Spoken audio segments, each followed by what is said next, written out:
Somos seres espirituales en una aventura humana. Nosotros, nuestra esencia es espiritual. Tenemos un alma y ese alma es perfecta. Y veo que la gente quiere milagros en la terapia. La gente quiere como ya. Hay heridas más pequeñas, hay heridas más grandes, pero todos estamos heridos. Este mundo, tal como lo conocemos, en algún punto va a acabar y vendrá un mundo nuevo, ¿no? Con otro nivel de conciencia. Hay gente que quiere cambiar el mundo sin cambiarse a sí mismo. Eso no es posible. No es posible. Cámbiate tú y el mundo poco a poco irá cambiando.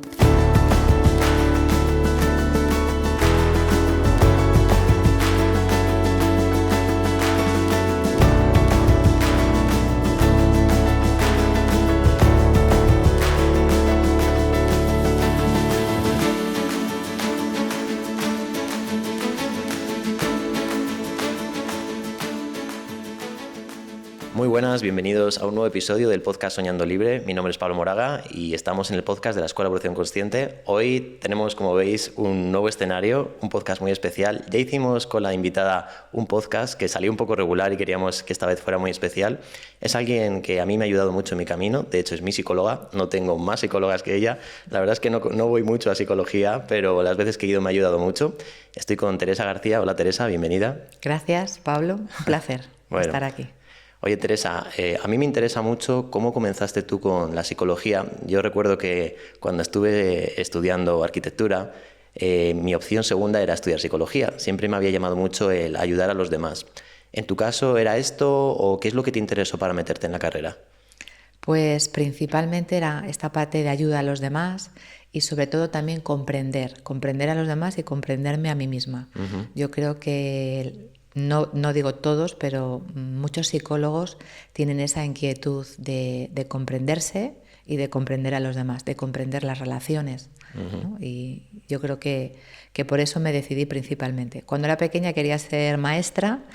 Y al final el psicólogo tiene algo de maestro también, ¿no? Porque hay una parte donde enseñas pues técnicas, enseñas herramientas, enseñas a ver la vida de una manera, ¿no? Entonces, al final me he dado cuenta de que hay una maestra también en mí. Sí, qué bueno.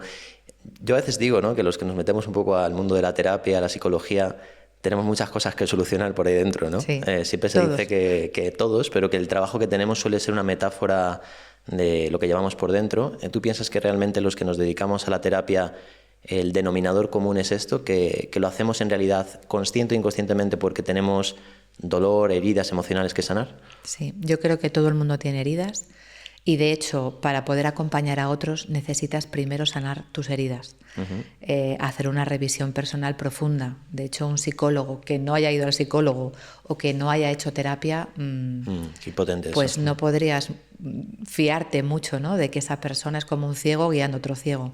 Yo creo que es fundamental el sanarse para poder acompañar a otros. Si no, al final, consciente o inconscientemente, como tú dices, pues va a haber cosas de ti o del otro que no veas. Y Teresa, a mí me interesa también mucho preguntarte, para ti hoy en día, después de tantos años dedicándote a la psicología, ¿es lo mismo la psicología que tú conoces ahora o tu propia definición que la que te enseñaron en la carrera? Creo que está cambiando mucho la educación, creo que es necesario que cambie. Yo que estudié arquitectura, hace falta un cambio muy profundo, era muy teórica, muy poco práctica. ¿En tu caso sientes que faltó práctica o le darías un giro a la educación? ¿Cómo lo ves tú esto hoy en día? ¿Qué es para ti la psicología? A ver, la psicología es una ciencia de la salud, así se define, y lo que busca es entender y estudiar el comportamiento humano en toda su amplitud. El comportamiento humano desde que eres un bebé, incluso hasta dentro del útero,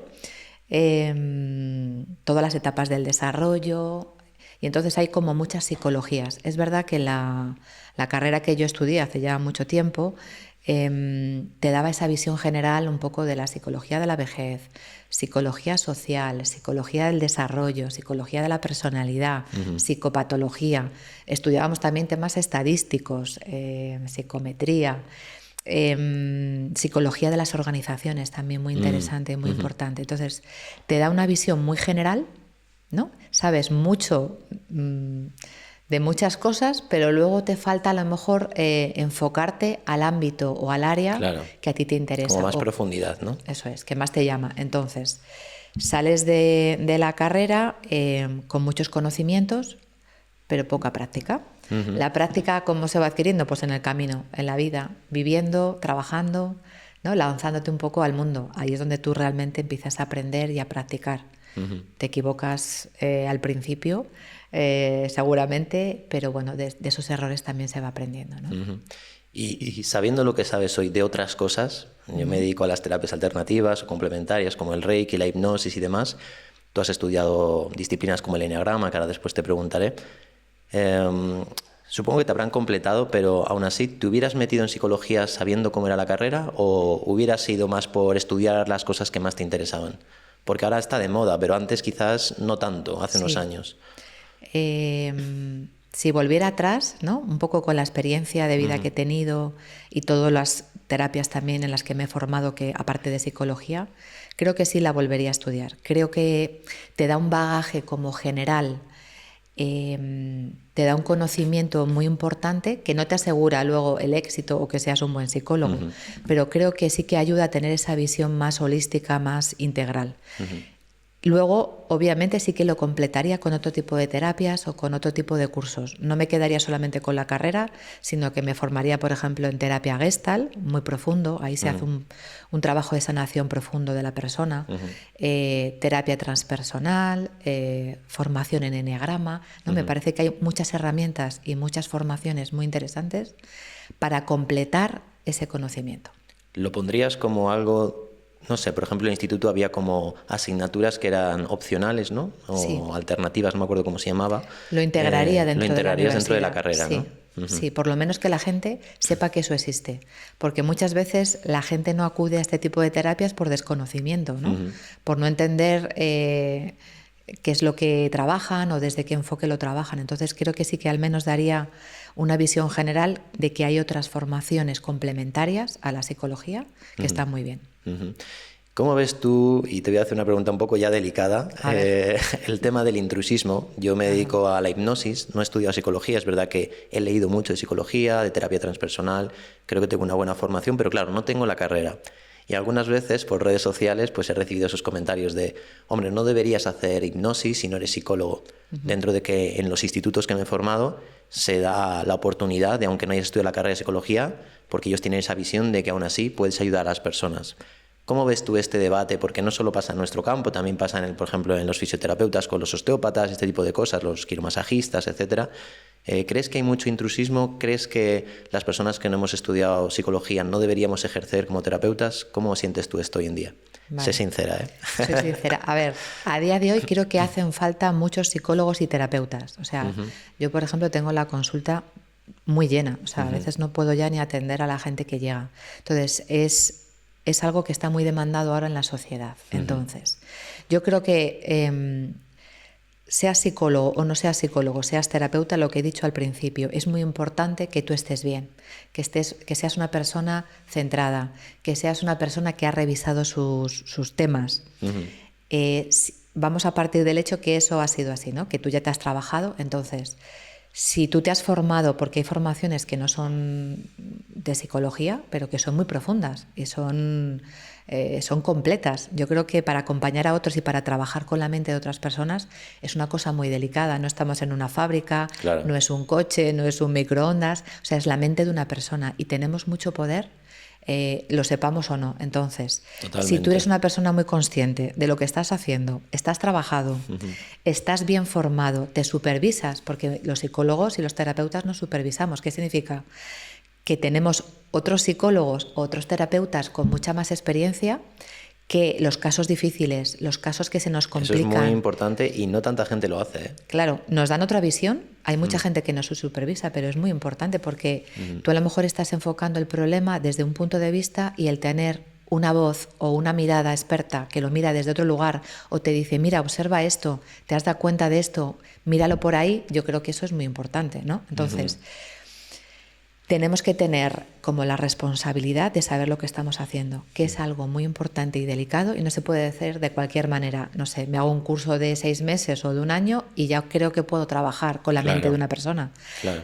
también hay que ser honesto. Yo creo que si te llega un caso difícil que tú crees que no puedes manejar porque te faltan conocimientos, experiencia o por algún otro motivo, tienes que tener la honestidad o el código deontológico, en el caso de la psicología, de derivar a esa persona y decir, mira, yo creo que no te puedo ayudar, ¿no?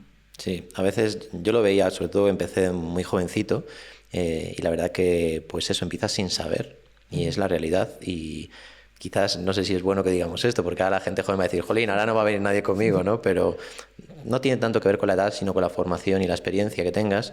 Pero es verdad que venían casos muy difíciles, pero al mismo tiempo a veces yo veía que poniendo un lado humano, más allá del conocimiento, dando amor, dando cariño, la gente se sanaba más y me lo decía, ¿no? Es que llevo un montón de años en terapia, en psicología, y jolín, en 3 sesiones contigo, jo, es que me has dado una fuerza, tal. O sea que también me gusta destacar ese lado humano. De hecho, se han hecho estudios científicos comparando un montón de terapias, de psicologías, de enfoques, y al final llegaron a la conclusión, estoy resumiendo mucho, obviamente, pero llegaron a la conclusión de que lo que realmente sanaba era el contacto, como tú dices, humano, del terapeuta con el paciente. Eso es lo que realmente sanaba. Entonces, por eso te decía que es más la persona y cómo está la persona que todo lo que haya estudiado. Obviamente, cuanto más conocimiento tengas, pues más capacidad quizá de atender más cosas. Pero si tú estás bien, si estás en sintonía, si estás enfocado a la ayuda, al amor, a la compasión, esa mirada sin juicio, eso sana. Eso es. Teresa, ¿cómo estás viendo el boom que está habiendo con la espiritualidad? Dentro de que, bueno, que es una espiritualidad un poco superficial a veces, pero entiendo que mucha gente tira a terapia muy espiritualizada a veces. A mí me ha pasado esto en mi propio caso personal y tener que bajar a tierra. ¿Cómo acompañas a las personas a bajar a tierra y decirle, vale, pues los ángeles y los arcángeles están muy bien, el encuentro con la divinidad está fenomenal, pero tienes que poner foco a tu persona, ¿no? A tener empoderamiento, a tener confianza, a tener autoestima? ¿Cómo es ese proceso que lo veo yo mucho en sesiones? Quizás no sé si a ti te pasa. Cuéntanos un poco cómo lo ves tú esto. Bueno, yo personalmente pienso que una persona es la integración de estas 3 áreas, cuerpo, mente, espíritu. Y que no puedes dejar ninguna fuera del trabajo, ¿no? Porque todo está íntimamente relacionado. Entonces, me dices bajar a tierra. Pues hay gente que necesita bajar a tierra y hay gente que necesita subir arriba, ¿no? A la parte más espiritual. Entonces, sobre todo es encontrar el equilibrio entre estas 3 áreas. Eso es lo importante. Si tú mantienes el equilibrio entre cuerpo, mente, espíritu, vas a estar bien. Hay que ver dónde está el desequilibrio. A lo mejor tienes mucha espiritualidad. Por ejemplo, las personas con una herida de rechazo tienden a la espiritualidad. ¿Por qué? Tienden, como es una manera de escapar del mundo. Totalmente. ¿No? La herida de rechazo, el mecanismo de defensa es la huida y una manera de huir es la espiritualidad. Entonces, ver si esa persona está utilizando la espiritualidad como un mecanismo de huida para no afrontar quizá la sanación de esa herida. Totalmente. Yo recuerdo que en mi caso empecé con mucha práctica de meditación y demás, y luego vi que había mucha movida emocional ahí, ¿no? Entonces, claro, te ayuda porque es verdad que experimentas sensaciones muy positivas, pero a veces yo he visto que la gente incluso se apega a eso, tanto que no quieren socializar, no quieren vivir esta vida, ¿no? Esta vida humana, que es a lo que en principio hemos venido aquí. Es un regalo. Claro, mucha gente... De hecho, me gusta eso porque está muy de moda decir en la espiritualidad pues yo ya no quiero volver a reencarnar aquí, y ya sabes que cuando te dicen eso hay una cosa que la persona está viviendo y es que no está feliz con su vida. Claro, yo creo que es un regalo, esta experiencia humana es un regalo. Entonces, a veces hay una huida hacia lo espiritual, igual que hay una huida hacia el cuerpo. No sé, personas que a lo mejor en el deporte encuentran también una vía de escape, que yo estoy muy a favor del deporte, creo que es muy sano y muy importante en la vida de una persona, pero hay gente que se pasa al otro lado, es decir, solo hay deporte, solo hay cuerpo y se olvidan de la mente, de cuidar la mente y de cuidar el espíritu, ¿no? Entonces, por eso digo que el equilibrio es la clave. Ok. Teresa, ¿cómo es la maternidad siendo psicóloga? Porque a mí me pasa cuando he tenido así gente muy cercana, yo no soy padre, pero en este caso, a veces, claro, cuando ya tienes mucha experiencia, sobre todo tú y yo compartimos una formación muy bonita, que fue la del árbol transgeneracional, ¿no? Y fue como, ostras, ahora empiezo a ver muchas cosas y no quiero juzgar, ¿no? Me pasa esto de que enseguida veo un poco el perfil de las personas intercambiando unas palabras con ellos. Y siempre a veces noto en mí como que sale, no sé si es el juicio, pero sí una interpretación de, esta persona es de esta manera. Y luego hay mucho más dimensión profunda, ¿no? Pero claro, incluso con la familia debe ser aún más complicado el saber que tú tienes muchos conocimientos y, bueno, en la terapia se suele decir que uno no puede ayudar a sus más cercanos, ¿no? Sí. ¿Cómo has vivido tú esto, que eres mamá? Cuéntanos. Pues, a ver, yo lo enfocaría como en dos etapas. A mí, toda la formación que recibí en psicología, cuando mis hijos iban creciendo, me ayudó mucho a comprender el momento vital en el que estaban, qué cosas eran importantes, ¿no? A tomar conciencia de muchas cosas y acompañarles desde ese lugar. Luego, lo que es la infancia. La adolescencia es un momento difícil. Me viene a la mente frases de mis hijos cuando estás intentando acompañarles, explicarles, que me dicen, mamá, no eres mi psicóloga, no Sí. hagas de psicóloga conmigo. Y a veces, claro, es una línea muy delgada entre lo que es la madre, Y cómo tanto. escucha a la madre y cómo le quieres acompañar. Y a veces yo creo que yo estoy desde la madre, o esa es mi sensación, pero ellos interpretan que estoy intentando hacer algún tipo de terapia con ellos, cuando a lo mejor le digo, cuéntame más. A veces se revuelven, la adolescencia es difícil. Pero también, claro, te ayuda a entender lo que tú decías a las personas, te ayuda a entender las relaciones. Puedes comprender y ver las heridas del otro y desde ahí empatizar y saber que no es algo contra ti, que ese enfado no tiene que ver contigo, Muy que ese importante. enfado o lo que sea tiene que ver con el otro, ¿no? Entonces, yo creo que siempre ayuda. Claro, Tener este conocimiento y esta visión ayuda siempre. Como aceptar su proceso sin intervenir, ¿no? Que esta es otra pregunta que te quería hacer. Se habla mucho de la no intervención. Lo hablaba con aquí el papá del que nos está grabando, que es coach, Sí.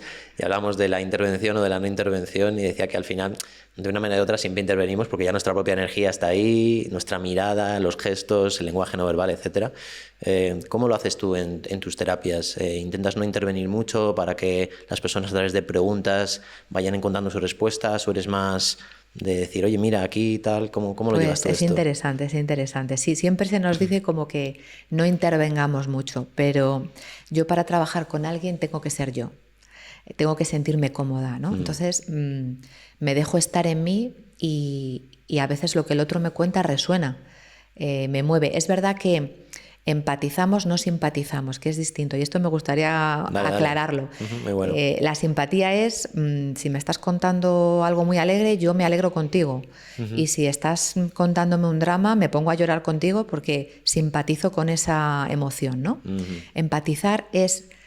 Y eso es un problema, porque el psicólogo no puede salir de perder el centro, si no, no le puede sostener. Eso es. Si los dos nos ponemos a llorar como magdalenas, pues yo no te puedo sostener a ti en tu dolor. Y que le estás comprando el victimismo, quizás, ¿no? En algunos Bueno, casos. no es comprar, es como que me voy contigo en el dolor y desde ahí nos vamos los dos Ya. en esa emoción. La empatía es tener la capacidad de yo sentir y comprender cómo te estás sintiendo, pero no irme con tu dolor, porque yo te tengo que sostener. Es como, yo a veces lo visualizo, es como alguien que está aprendiendo a andar, porque ha tenido un accidente, tú le tienes que ir acompañando en ese proceso. Si tú también te caes, pues os caéis los dos, ¿no? Tiene que haber alguien que sostenga, que esté fuerte, entendiendo el dolor por el que la persona está pasando. Qué bueno. Y hoy en día pues hay muchos mapas para entender la personalidad. Uno es el eneagrama. Tú has estudiado el eneagrama, que yo no me he metido todavía mucho, bueno, un poquito desde que te conocí. Me parece muy interesante. Hay otros métodos, ¿no? Como el que tú y yo también estudiamos, que es el estudio del inconsciente familiar y demás. Claro, cuando sabes tantos de tantos mapas, ¿cómo te apañas? Supongo que al final a mí me pasa que te dejas llevar, ¿no? Y no estás pensando en esto es así, esto es asá y simplemente estás con la persona. Pero ¿cómo has llevado tú el, no sé, saber que yo soy un 3, soy un 5 o lo que sea en eneagrama? Y lo mismo de antes, ¿no? No juzgar a la persona solo porque su eneatipo sea ese. Cuéntanos si quieres qué es el eneagrama para ti y cómo lo utilizas tú en las sesiones. Vale, pues el eneagrama es una herramienta de autoconocimiento. Es una herramienta que nos ayuda a conocer esa psicología, ese carácter que tuvimos que construir en un momento de nuestras vidas para protegernos del mundo, para protegernos de esas heridas emocionales. Según el eneagrama hay 27 caracteres diferentes que se dividen en 9 grandes grupos. Primero yo creo que esta herramienta debe utilizarse para un autoconocimiento. Es como primero conocer mi eneatipo, conocer mi carácter, comprender cómo se ha formado, de dónde viene, cuáles son las áreas que están en la luz, cuáles están en la sombra, ¿no? Y una vez que tú lo has visto y lo has trabajado en ti, ¿no? Luego poder ir trabajando el resto de eneatipos o de caracteres. Creo que es una herramienta fundamental. Yo es que hasta lo enseñaría en las escuelas. Toma ya. Fíjate, sí, porque creo que si la gente se conociera mejor y en profundidad, se evitaría mucho sufrimiento. O sea, se ahorrarían años de sufrimiento y de terapia. Entonces, es una herramienta que hay formaciones fantásticas, hay libros, hay vídeos, o sea, hay mucha información disponible. Y el programa SAT, por ejemplo, significa Seekers After Truth. ¿Esto es lo de Claudio Naranjo? De Claudio Naranjo. Es buscadores de la verdad. Es gente que quiere encontrar su verdad. Gente que quiere conocerse con honestidad. Eso a veces escuece, pero libera a la vez. Entonces, se la recomiendo a todo el mundo. Eso escuece y mucho. Me refiero a la sombra. Escuece, sí. ¿Cómo haces tú? Porque a veces las personas, mira, justo estoy haciendo yo un reto ahora del tema del inconsciente y demás para presentar la formación de hipnosis y veo que la gente quiere milagros en la terapia. Sobre todo cuando hablamos de una técnica como la hipnoterapia o otras técnicas que pueda haber, ¿no? La gente quiere como, haz algo para que me olvide de mi ex. La pastilla, ¿no? Sí, la pastilla. La pastilla mágica. ¿Cómo puedes recomendar a las personas o cómo acompañas para decirles, mira, esto quizás es un proceso de toda tu vida? Es que esto desmoraliza a veces a la gente. Pues se toman como que van a terapia no por su propio crecimiento, sino pues eso, que estás malito y tienes que sanar cuanto antes. Y en realidad, pues yo creo que todos los que estamos sumergidos en esto sabemos que esto no tiene fin. ¿Cómo ves tú este proceso de toda una vida? Claro, el proceso de autoconocimiento no tiene fin porque además estamos cambiando constantemente. Entonces, yo lo suelo explicar siempre al principio, que es un proceso. No en ese proceso de autoconocimiento y sanación el psicólogo o el terapeuta, no tiene que estar todo el rato acompañando a la persona. De hecho, la idea es darle a la persona o al paciente las herramientas necesarias para que luego él se sepa acompañar solo, ¿vale? Tú le acompañas un trocito de ese proceso, pero él tiene que entender que es un camino. Yo a veces digo en terapia que es como pelar una cebolla. Digo, tú vas quitando una capa, luego quitas otra. Digo, ahí hay infinitas capas. Y mientras vas llorando, ¿no? Y mientras vas llorando, efectivamente, según vas pelando la cebolla. Pero cada uno tiene la responsabilidad de elegir hasta dónde quiere pelar esa cebolla, hasta dónde quiere llevar su proceso y hasta dónde lo quiere llevar acompañado y cuándo siente que ya puede ir solo, ¿no? Entonces, a mí me da mucha alegría y satisfacción cuando un paciente me dice, yo creo que ya, por lo que he venido o en este punto de mi proceso, puedo continuar solo. Me encanta, porque ese es el objetivo. Claro. A veces hay gente que a lo mejor años después te vuelve a llamar para preguntarte algo concreto o para alguna consulta, ¿no? Y puede ser que retomen ese proceso para otro tipo de trabajo, pero el objetivo es que las personas sepan acompañarse a sí mismas. ¿Ves mucho esto de que se le repite a la gente los mismos escenarios? Esto está muy de moda hablar de ello, los patrones repetitivos. Como que lo vamos viendo desde otro ángulo, ¿no? Eso es el crecimiento interior. ¿Cómo acompañas para que la gente suelte esos patrones? Porque al final lo atraemos nosotros por cómo somos. Y la pregunta aquí ¿es el eneagrama lo que nos lleva a repetir o es nuestras propias experiencias en la infancia o personales las que nos llevan a que eso se nos vuelva y una y otra vez y es como Dios, ¿cómo salgo de este laberinto, no? A ver, es una pregunta muy interesante y compleja, pero voy a intentar como resumir. Las heridas emocionales que todos hemos tenido en la infancia, hay heridas más pequeñas, hay heridas más grandes, pero todos estamos heridos. Esas heridas activan un patrón que normalmente es inconsciente, del que yo no me doy cuenta. Mientras yo no me dé cuenta de ese patrón y de por qué se están activando esas conductas o esos comportamientos, yo lo voy a repetir una y otra vez de manera inconsciente, como en automático. Me sale solo.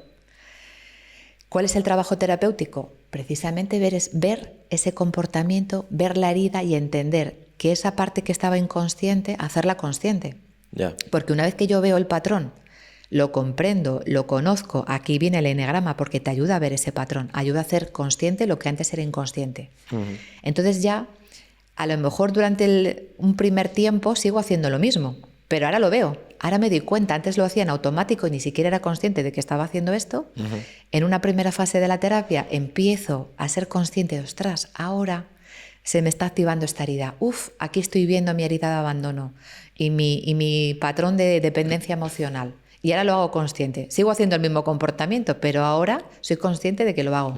Un segundo nivel es, una vez que lo ves y ves que se ha activado, es, podría hacer otra cosa, podría intentar comportarme de otra manera, pero para poder hacer eso primero tienes que hacerlo consciente. Si no, no lo puedes cambiar. Es que mucha gente se identifica, es decir, se quedan en el, es que yo soy así, ¿no? Y es muy peligroso esto. No, es que yo soy un 3 en el enneagrama, yo soy un 5. Ya bueno, pero claro, porque esto no, quizás no va tanto de, mucha gente dice, yo es que quiero ser como, la terapia es más de aceptar quién tú eres, porque quien tú eres, algunos rasgos quizás no los vas a cambiar nunca, ¿no? Yo siempre, bueno, este ejemplo lo ponía de hecho Mariano, que nos dio esta formación a los dos, que decía que tú puedes mejorar la calidad de las manzanas si tú eres un manzano, pero no cambiar que eres un manzano, ¿no? Siempre pongo este ejemplo. ¿Cómo ves tú esto? Hay mucha gente que quiere cambiar, que se compara con otros que no quieren ser ese frutal, o la gente sí está centrada en mejorar los frutos. Aquí hay de todo. Están los que quieren cambiar y no ser como son, los que no quieren cambiar, que el no querer cambiar es un mecanismo de defensa. Total. ¿No? Yo soy así y pues eso es un mecanismo de defensa. La persona a lo mejor ahí todavía no está disponible o no está abierta al cambio. Y esto hay que respetarlo porque el cambio viene para cada persona en el momento que lo puede afrontar. Entonces, hay mucha gente que me pregunta, ¿se puede cambiar de carácter o se puede cambiar de eneatipo? Digo, pues a priori no. Lo que puedes hacer es liberarte de esos patrones automáticos inconscientes para no seguir haciéndolos, pero tu carácter es como el color de los ojos. Claro. ¿Te puedes cambiar el color de los ojos? Hombre, pues no. Podrías ponerte unas lentillas y parecer que tienes otro Bueno, color. ahora con la inteligencia artificial ya veremos. Podría ser.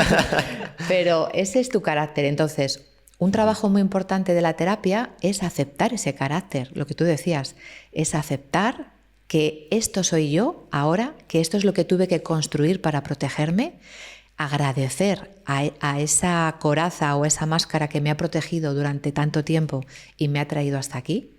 Y una vez que tú lo aceptas y lo integras en ti, que ese es el trabajo de integrar ese carácter, de aceptarlo, de amarte tal y como eres, te puedes empezar a liberar de ciertas cosas o de ciertas conductas que te hacen daño.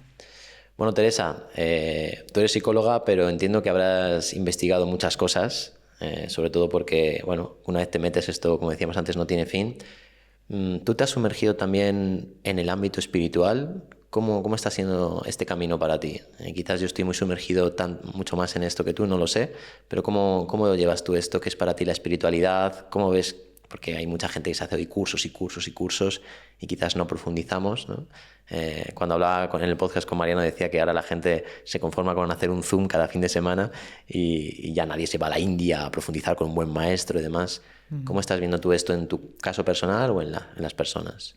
Bueno, yo en mi caso personal, para mí el mayor referente y mi mayor maestro es la figura de Jesús. Vale. Yo soy cristiana y desde hace pues como unos 6 o 7 años he vivido mi fe en esta figura como muy profundamente, ¿vale? Me he acercado mucho a vivirlo. Bueno, pues yo soy de las que va a misa los domingos. Me gustaría a veces ir acompañada de mi familia, a veces me acompañan, a veces no, pero voy sola, porque a mí me nutre y me llena de una manera que no sabría explicar. En este sentido he hecho retiros espirituales, el camino de Emaús, que no sé si mucha gente conoce. Yo no lo conozco, así que venga, pues para un poco de qué va esto. No se puede contar, no se puede contar. No se puede contar. Es un retiro espiritual que se hace una vez en la vida, nada más. Vale. Se llama Emaús porque cuando crucifican a Jesús, ¿no? Y en principio todos los discípulos y la gente que le conocía y que estaba cerca de él sale asustada huyendo, y en concreto hay 2 de ellos que van hacia Emaús, que era una ciudad, un pueblo, y en el camino se les aparece un caminante que pide acompañarles y les va acompañando y van entre ellos debatiendo sobre las escrituras y les va explicando Fíjate, cosas. No lo conocía, qué bonito. bonito. ¿No lo conocías? Y entonces cuando llegan, se hace de noche, ellos van a parar y entonces el caminante hace como que va a seguir y le dice, no, quédate con nosotros, quédate a cenar y tal. Entonces se queda a cenar con ellos y cuando están comiendo y va a partir el pan, de repente lo reconocen y es Jesús resucitado. ¿Vale? Que había muerto hacía unos días y entonces una vez que lo reconocen, él desaparece. Entonces, claro, para ellos es... Se quedan en shock, ¿no? Se quedan en shock y entonces vuelven corriendo a Jerusalén a contarle a todo el mundo que han visto a Jesús resucitado. Él dijo que iba a resucitar y entonces se apareció a muchas personas. Uno de ellos es a estos dos discípulos. Entonces es ese encuentro donde Jesús sale a buscarte, sale a encontrarse contigo, sale a un encuentro íntimo, personal, y es maravilloso. He hecho también retiros de fin de semana en el espíritu, enfocados en el tema de la fuerza del espíritu, precioso también, muy recomendable. Y bueno, esta parte yo la espiritualidad la vivo más desde ahí. Es verdad que también he tenido otro tipo de experiencias, como la respiración holoscópica o holotrópica, ¿no? Sí. Que también se conecta con una conciencia, ¿no? Menudo viaje. Es un viaje. La psilocibina, por ejemplo, ¿no? He tenido experiencias terapéuticas. Ahora nos cuentas. Sí, terapéuticas guiadas por una terapeuta experta con la psilocibina. Entonces, bueno, hay como distintas maneras de acercarse a la espiritualidad. Yo creo que cada persona tiene que encontrar la que le sirve, la que le llena, la que le da esa alegría de vivir. Y yo la he encontrado aquí, pero bueno, respeto también, ¿no? Otras religiones y otras formas de acercarse. No, pues mira, la verdad que no lo sabía. Bueno, ahora recuerdo que en tu despacho tienes una imagen de Jesús. Sí. Y creo que alguna vez hemos hablado, pero no me acordaba ahora, y yo también tengo mucha devoción hacia este maestro. Y me da pena porque a veces, ya que lo has sacado, voy a tirar del hilo de aquí. Vale. Las religiones son muy dogmáticas, incluso no permiten la libertad de expresión, o no es la religión en sí, sino cómo vive la persona, y desde ahí hay mucho juicio. Por ejemplo, con el Reiki hay, pues de hecho, muchos curas que salen en YouTube hablando de esto, de que es la energía del demonio, no sé qué, y para mí es pura ignorancia, con todo el respeto, pero es todo lo contrario, es puro amor, ¿no? Entonces, ¿cómo ves tú las religiones en cuanto en tanto permiten o no permiten a las personas crecer y no limitarte? Yo siempre he dicho que las religiones son un camino de llegar a Dios. Dios es uno.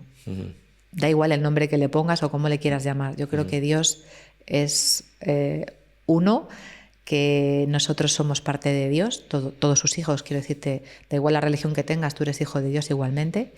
Y creo que a lo mejor también de forma cultural, pues si una persona ha nacido en un país donde su religión, pues no sé, es budista o hinduista o cualquier tipo de religión, entiendo que a lo mejor esa persona no ha tenido acceso a lo mejor a conocer todas las religiones, y él vive su espiritualidad y esa conexión con Dios desde ese camino. Yo creo que al final la idea es poder llegar a Dios, y creo que hay unas normas universales, ¿no? Dios es amor, ama a tu prójimo. O sea, yo creo que hay verdades universales que casi todas las religiones recogen. Luego, que se pierden en más dogmas, más reglas, pues a veces eso hace a lo mejor desviarte del camino, o a algunas personas les ayuda a encontrarse en un camino más, no sé, como más enfocado, ¿no? Sí, entiendo esa parte, y creo que tienes razón en el sentido, y lo he descubierto, por ejemplo, con el camino del Reiki, que tuve al principio de este año como mucha controversia, porque era como, no te permitían evolucionar el sistema, pero luego entendí que, claro, que es que esto venía de una persona que alcanzó Satori, que alcanzó iluminación, y entonces dio unas pautas, y si te desvías de esas pautas, no estás siguiendo un sendero que en principio es seguro, vamos a decir, ¿no? O que te lleva a la meta. Entonces entiendo esa parte, pero me da pena porque mucha gente creo que sí se acercaría más a las religiones si hubiera como un poco de apertura. No, esto es lo único que hay, porque además entre las religiones hay batalla.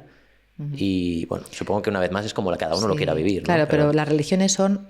yo creo que están hechas por los hombres. La religión está hecha por el hombre para llegar a Dios. Yo creo que donde hay que creer es en Dios. Esa es la fe, hay que tenerla en Dios, no en la religión. Claro. Porque la religión, desde el punto de vista que está hecha por hombres, pues habrá cosas en las que acierte y a lo mejor cosas en las que no. Me venía a la mente, y lo quiero decir, me acordaba de cuando Jesús explicaba el fin del mundo y cuando esté el juicio final, ¿no? Que muchos dirán, Señor, Señor, como... Y él dirá, apartaos de mí, no os conozco. Y dice, ¿cómo que no? Si en tu nombre hemos hecho muchísimas cosas. Y dice, no os conozco. Y dice, porque cuando tuve hambre no me disteis de comer, cuando tuve sed no me disteis de beber, estaba enfermo y no me visitasteis, en la cárcel y no vinisteis a verme. Entonces, eso es al final lo que va a quedar. Da igual qué religión has tenido. Tú has sido buena persona, has amado a los demás, te has entregado. Tu humanidad. El amor, ya está. Y eso es lo que nos van a juzgar. ¿Cuánto hemos amado a los demás? ¿Cuánto nos hemos amado también a nosotros mismos? Que la terapia va mucho de eso. Hay gente que quiere amar a los demás sin saberse amar a sí mismo. No, el amor no funciona. El amor empieza por ti. ¿no? Es como ama a los demás como a ti mismo. Si tú te amas mal, pues a los demás les vas a querer mal también. Por eso este trabajo personal es tan importante, porque si yo estoy bien, si yo estoy sano, si estoy feliz, si estoy en la alegría, voy a poder amar a los demás desde ese lugar. Si yo estoy amargado, estoy sufriendo, tengo todas mis heridas abiertas, pues voy a poder dar lo que tengo, que es ese sufrimiento, ese dolor, ¿no? Yo he descubierto, para cerrar este tema, que las personas que alcanzaban esos estados de cercanía a la divinidad, vamos a decirlo así, que lo han llamado de muchas maneras, ¿no? La iluminación y demás, es como que su parte personal la trascendían hasta unos niveles. O sea, los santos, todo esto que hemos visto, Santa Teresa y demás, era una entrega tan grande, era todo el rato atender a Dios, ¿no? Y al final, incluso, bueno, los santos hacían cosas que eran muy duras, por lo que yo he leído. Ahora no se hace este tipo de austeridades, aunque supongo que habrá religiones que sí las hacen. Por ejemplo, ahora me estoy interesando mucho por el Shugendo, que es una espiritualidad, o sea, es una religión japonesa, y hacen, bueno, unas tapas, que son como austeridades muy duras, unas experiencias y unas prácticas para, entre comillas, matar al personaje. Y te quería preguntar sobre esto, porque claro, hay una etapa al principio que entiendo que es estar en paz con tu personaje, pero en la espiritualidad a donde te lleva en principio es a ir más allá del personaje, es decir, a que tú sepas y experimentes que tú eres la conciencia. ¿Cómo explicas tú esto? Porque claro, puede ser incluso como que estás mirando hacia dos lados diferentes, ¿no? Por un lado dices, me tengo que dar en paz con mi ego, aceptarlo y no sé qué, pero por otro lado es trasciéndelo. Y ahí la gente hoy en día se está haciendo mucho lío entre el camino del desarrollo personal y el camino espiritual. ¿Qué opinas tú de todo esto? Del ego y demás. Son preguntas difíciles, ¿eh, Pablo? Hombre, has venido a un podcast de podcast. De nivel. A ver, claro, nosotros cuando fuimos creados somos seres espirituales en una aventura humana, ¿vale? Nosotros, nuestra esencia es espiritual. Tenemos un alma y ese alma es perfecta. O sea, ese alma está hecha de Dios, viene de Dios, hecha por Dios y lo que quiere es volver a Dios, ¿vale? Pero este alma, cuando encarna en un cuerpo y encarna en una familia y encarna en un país y en una situación política, ¿no? Social, experimenta cosas. Y en ese venir al mundo y experimentar el mundo es donde surgen esas heridas y la necesidad de crear el personaje para sobrevivir en mi mundo. Si hubiera un niño o un alma que llegara a un mundo ideal, perfecto, lleno de amor, donde no tuviera la necesidad de protegerse, seguramente no tendría que crear ningún personaje, podría estar en esencia. ¿Qué pasa? Que eso, pues a día de hoy yo no lo conozco. No ocurre. No sé si habrá algún sitio, pero aquí en la Tierra es difícil. Entonces, ese alma que llega aquí y que llega a experimentar esta vida, este regalo, como hemos dicho antes, necesita a veces protegerse para sobrevivir. Entonces, esa protección es la que crea el personaje. Y es necesaria. Y es necesaria, porque si no, no sobreviviríamos. Porque mucha gente critica mucho el ego, pero es que es necesario. Para estar aquí, sí. Otra cosa es que a medida que vamos creciendo, que lo vamos trabajando, ese ego ya no es como una prisión, no es como algo que me tiene encarcelado. A lo mejor es algo como que a veces me pongo, a veces me quito. Ya no me tiene aprisionado. En momentos de iluminación o momentos de éxtasis o en experiencias cumbres, hay gente que de repente, por momentos, se libera de ese ego completamente. Es como si volviera a su ser esencial, es como si volviera a conectar con esa esencia, que realmente es lo que somos. Cuando morimos y nos liberamos de este cuerpo, volvemos otra vez a experimentar esa sensación, ¿no? Claro. Entonces, claro, es como, pues yo qué sé, como la ropa que llevamos, es el traje que a veces necesitamos ponernos para salir al mundo. ¿Podríamos ir desnudos? Pues sí, pero sería raro o nos meteríamos en muchos problemas. Pues el ego o el carácter o la máscara funciona un poco algo parecido. Otra cosa es que digas, no, yo tengo que llevar siempre la misma camiseta y no me la puedo cambiar. Oye, no, hay muchas camisetas. Puedes ponerte una, puedes ponerte otra, ¿no? Pero al final, o un día incluso te la puedes quitar y te tiras a bañar y es maravilloso, ¿no? Teresa, me ha llamado mucho la atención esto del viaje de la psilocibina, ¿verdad? ¿Se llama así? Sí. Cuéntanos un poco cómo te llegó, cómo te metiste en esto. Ahora está muy de moda el tema de las sustancias. Yo en su día probé el rape, hay gente que está probando lo de la ayahuasca y otras muchas cosas. ¿Qué es esto de la psilocibina? ¿A qué te llegó? Cuéntanos un poco. Bueno, es un psicotrópico, ¿no? Una sustancia que de alguna manera te ayuda a liberar quizá parte de esa mente, ¿no? O parte de esa, como tú decías, de esa máscara, de esa estructura que hemos creado. Son sustancias que, si se trabajan de manera terapéutica, se ha visto que tienen muchos beneficios y aportan muchas cosas. Por ejemplo, en temas de depresión, ansiedad. Son sustancias que no son adictivas, la psilocibina no es adictiva, como otro tipo de drogas o sustancias, pero te puede ayudar, es un viaje, es como una especie de viaje que si lo haces acompañado y te sientes seguro y sabes para qué lo quieres hacer o por qué lo quieres utilizar, ¿no? O en qué quieres enfocar ese viaje. Ellos dicen que el honguito es una especie de hongo, como que el hongo sabe lo que tú necesitas sanar. Y es como una especie de sanación profunda, porque va más allá de la mente. Es como si la mente de alguna manera se borrara y entraras en una parte más inconsciente o subconsciente, donde también hay cosas ahí, hay información, hay traumas, hay heridas que se pueden como liberar, ¿no? Luego a nivel neurológico también trabaja de una manera muy concreta. Hay un libro que se llama Cómo cambiar tu mente, que creo que también han hecho una serie de Netflix. ¿Ah, sí? Entonces, muy ¿Y interesante. tratan esto de la psilocibina? Ajá. Sí, la serie de Netflix creo que trata de varias sustancias. Cada capítulo es una sustancia y explica para qué se utiliza, qué efectos tiene. Y luego está el libro, no me acuerdo del autor, pero se llama Cómo cambiar tu mente, que también es muy científico y explica muy al detalle todos estos experimentos. Y Lo apuntamos, lo apuntamos. sí. ¿Y cómo fue tu experiencia? Si te apetece compartir un poquito, aunque no lo que tú quieras. Pues a mí me sorprendió porque fueron casi 8 horas. Yo no sabía que habían pasado 8 horas, me sorprendió. Wow. O sea, yo pensaba, mi conciencia creía que habían pasado como hora y media, 2 horas. Empecé como a las 12 de la mañana y cuando salí del trance lo hice con otras 2 compañeras. Yo creía eso, que eran pues las 2 de la tarde. No, eran las 8 de la tarde. Eso me voló la cabeza porque decía, ¿cómo puede ser que haya pasado tanto tiempo? O sea, la consciencia del tiempo es totalmente diferente.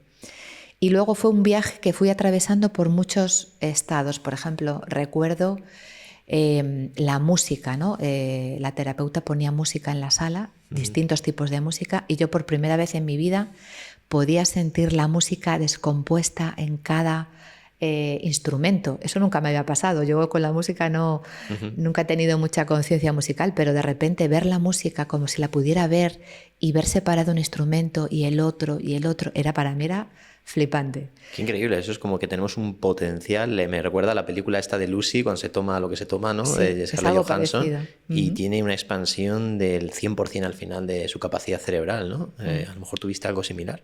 Sí, para mí fue como una especie de parque de atracciones emocional. Te iban llevando de una emoción a otra y ibas como recorriendo distintos escenarios. De repente vi como el universo, cómo se formaba como el universo, las estrellas, los planetas, ¿no? Es como estar presente en esa creación, como si estuvieras ahí. Me vi también como descomponerme en la tierra, como morir y tu cuerpo descomponerse y fundirse con el suelo, ¿no? Esa sensación de que no había miedo tampoco, ¿no? O sea, no sé, era como distintos viajes por distintas experiencias.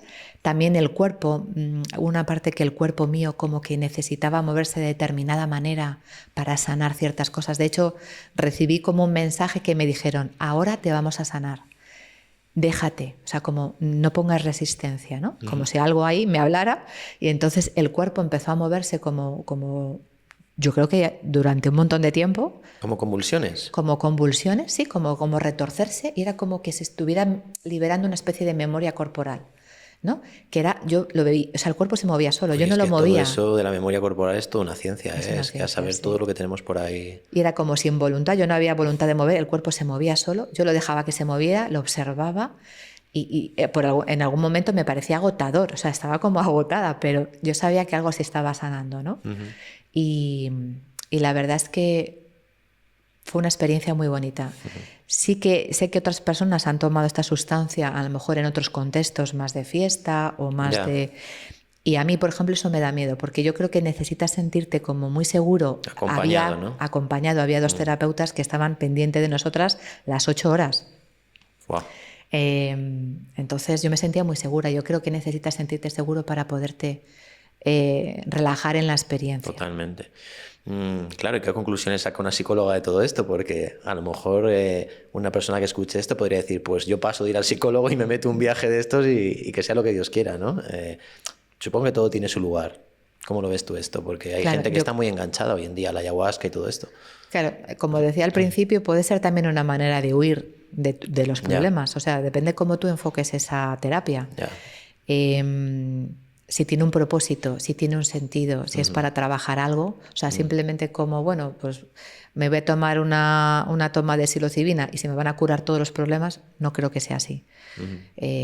Puede que haya cosas inconscientes que sanen, sí, pero luego hay una parte también consciente que tienes que hacer un trabajo, tienes que hacer esa mirada, ese recorrido. Ojalá fuera tan fácil. Ya, totalmente. Sí, porque a veces las experiencias luego hay que contextualizarlas, hay que integrarlas, ¿no? Y ahí el trabajo de la psicología y de la terapia puede ayudar mucho. Teresa, ¿en qué punto crees que estamos? Porque hay mucha gente que habla de nos vamos a iluminar todos, esto está, ¡buah, venga, vamos! Y hay gente que dice, si en realidad esto está igual que antes, ¿no? Está habiendo algún cambio gigantesco, creo que se viene todavía más. Yo lo veo con la economía, creo que va a estallar por algún lado. El tema de la ciencia, la tecnología, la inteligencia artificial.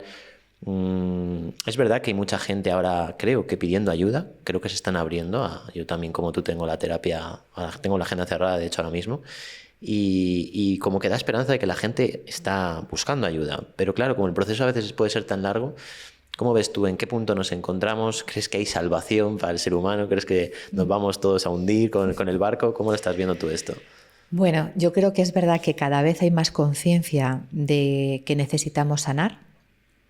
Hay gente que está en otros niveles que no quieren sanar y no quieren saber de nada. Bueno, solo hay que ver cómo está el mundo, las guerras, ¿no? Creo que todavía,